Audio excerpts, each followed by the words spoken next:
بتحكي صاحبة القصة وبتقول: بعد طلاقي من جوزي ما كانش قدامي حل تاني، عشان كنت بشتغل ممرضة وبرجع في وردية بالليل.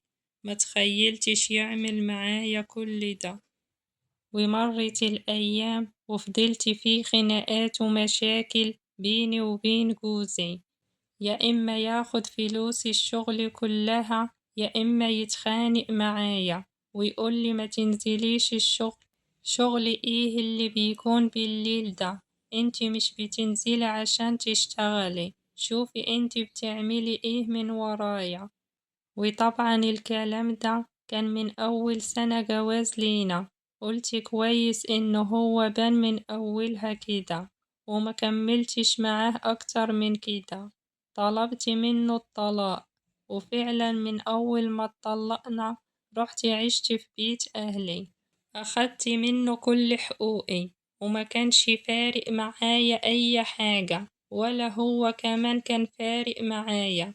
لكن الحاجة الوحيدة اللي اتعودت عليها من يوم ما اتجوزته هو اللي كان معودني عليها، ما بقتش قادرة استغنى عنها، وكنت عايزاها يوميا.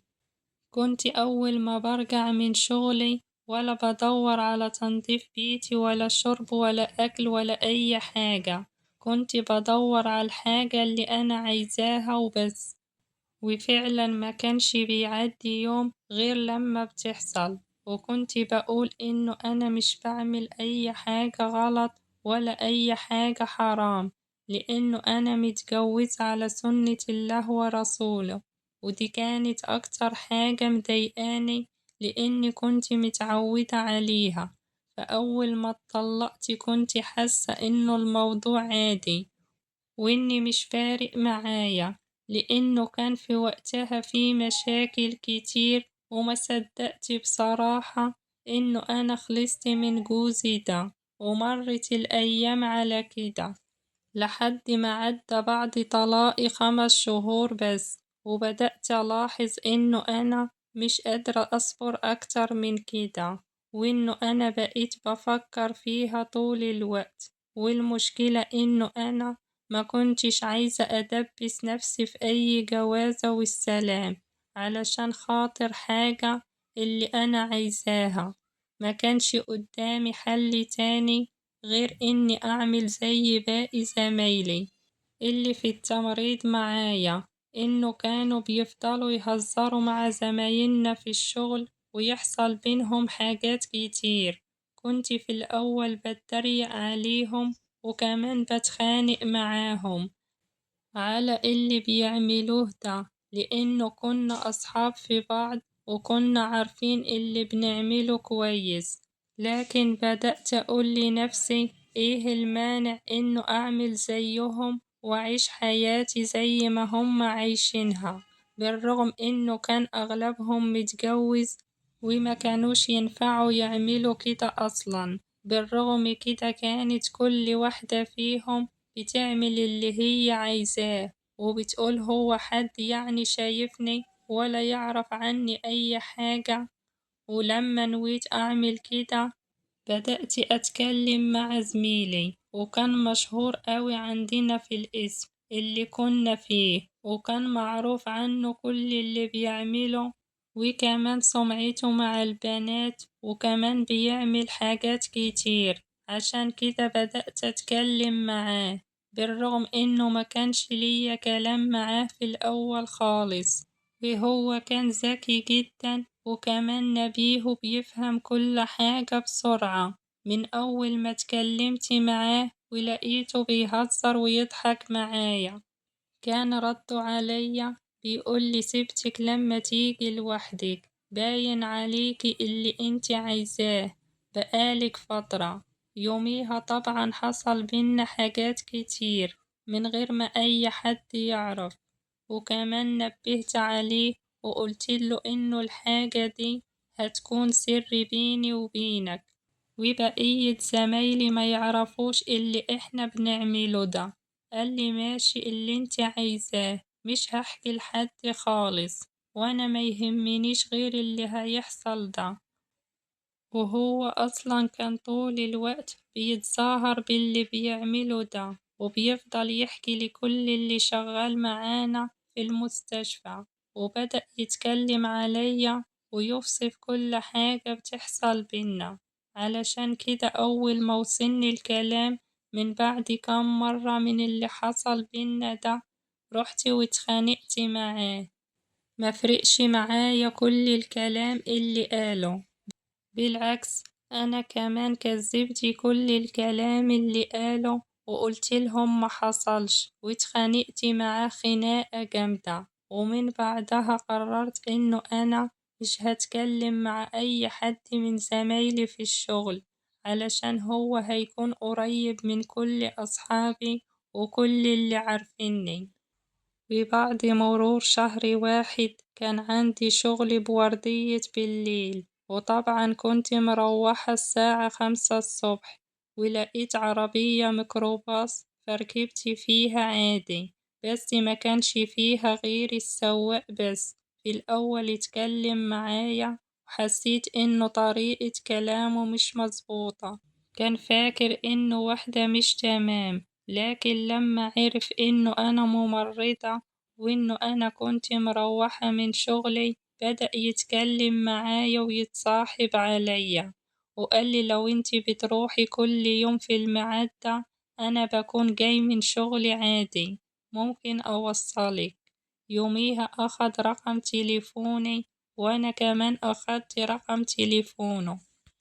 بقينا كل يوم نتكلم، بس كان كلامنا عادي جدا، لحد ما يعتبر عرف عني جزء كبير من حياتي، وكان فاكرني إنه أنا متجوزتش. لكن حكيت له وقلت له إنه أنا اتجوزت وكملت سنة مع جوزي، وبعد كده انفصلنا عن بعض. لقيته بيقولي ده ما عندوش أي نظر حد يبقى معاه واحدة زي القمر زيك ويطلقها. بدأت آخد عليه ونتكلم مع بعض، لحد ما في يوم وهو موصلني لقيته بيقولي هو انتي خايفة مني ولا ايه؟ احنا مش خلاص بقينا أصحاب؟ وفعلا قعدنا واتكلمنا مع بعض وشوية، وفضل يسألني عن تفاصيل حياتي أكتر وأكتر، وطريقة كلامه اتغيرت خالص، لحد ما لقيته بيقولي انتي كنتي مبسوطة مع جوزك؟ أصل بصراحة الموضوع مش موضوع فلوس وبس، انتي لو كنتي مبسوطة معاه كنتي اتنازلتي عن حاجات كتير، حتى فلوس شغلك كلها. قلتله بصراحة أنا عشت معاه أجمل أيامي، وما كنتش أتمنى إني أتطلق منه، لكن هو طول الوقت كان بيتخانق معايا، وما كانش فارق معاه غير الحاجات اللي بياخدها بس. قالي هو منهم، ده أكيد اللي بياخد الحاجات دي صحته بتكون في النازل، وبيكون تعبان، ومش بيعرف يفكر في اللي انت عايزاه، ولا بيعرف يسعدك. واتصدمت لما لقيت السواق ايده بتتحرك، وطبعا في الوقت ده بدأت أقوله انت بتعمل ايه؟ أنا ما بحبش الطريقة دي، ولو هتتكلم معايا نتكلم بطريقة كويسة. وفضل يتكلم معايا بعد ما حاول يعمل حاجات كتير بطريقة غير مباشرة، وطبعا في الوقت ده قلتله يلا روحني عشان الوقت اتأخر، ومش هينفع اتأخر أكتر من كده. وفعلا وصلني يوميها وما عملش أي حاجة تضايقني تاني، لكن برضه بقيت أتكلم معاه، بالرغم إنه أنا كنت عارفة إنه هو مش هيتجوزني، لأنه هو كان متجوز وعنده 3 أولاد كمان. بس أحلى ما فيه إنه هو كان فاهم دماغي وفاهم طريقة تفكيري، وعارف إيه اللي أنا عايزاه. بدأت إنه أنا أسمع كلامه، وبدأ يقنعني إنه هو مش هيزعلني ومحدش هيعرف عننا حاجة خالص، وإنه هو بيخاف على نفسه كمان وعلى بيته وعنده أولاد والكلام ده كله. قال لي زي ما انت بتخافي على نفسك أنا كمان بخاف عليكي. بدأت فعلا أثق فيه وطلب مني كتير من بعد اللي حصل بينا ده إنه إحنا نتقابل في مكان لوحدنا، لكن أنا كنت رافضة تماما وبقول حلو لحد كده، وكنت خايفة برضه ومش هكذب عليكم لحد بعد أكتر من شهر ونص طلبت منه إنه إحنا نتجوز بعد ما خلاص كنت اتعلقت بيه وحبيته. لقيته بيقولي مكذبش عليكي، أنا مش عايز أعمل معاكي زي جوزك الأولاني، أنا دخلي على قدي ومقدرش أفتح بيت تاني ولا أقدر أتجوز جوازة تانية، ومقبلش كمان إنه انتي اللي تصرفي عليا. يوميها قلتله أنا ما عنديش مشكلة إنه أنا أساعدك، وبصراحة اتبسطت لما لقيته بيقولي أنا موافق، بس طبعا جوازنا ده كان هيكون سر من غير ما أي حد يعرف، وبصراحة وافقت